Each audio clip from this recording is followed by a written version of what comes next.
Saudi আরবের রিয়াদে sofa কারখানায় অগ্নিকাণ্ডে নিহত ১৬ জন বাংলাদেশের মধ্যে ৯ জনের মরদেহ দেশে এসে পৌঁছেছে। বিমান বাংলাদেশ এয়ারলাইন্সের একটি ফ্লাইটে বিকেলে মরদেহগুলো হজরত শাহজালাল আন্তর্জাতিক বিমানবন্দরে এসে পৌঁছায়। সেখানে স্বজনদের পাশাপাশি উপস্থিত ছিলেন প্রবাসী কল্যাণ ও বৈদেশিক কর্মসংস্থান মন্ত্রী আরিফুল হক চৌধুরী। তিনি জানান, নিহতদের পরিবারের পাশে থাকবে সরকার।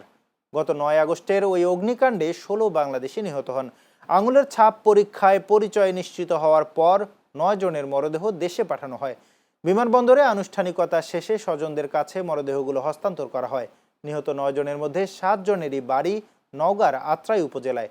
বাকি ২ জনের মধ্যে একজন নাটোরের নলডাঙ্গা এবং অন্যজন রাজশাহীর বাগমারা উপজেলার বাসিন্দা।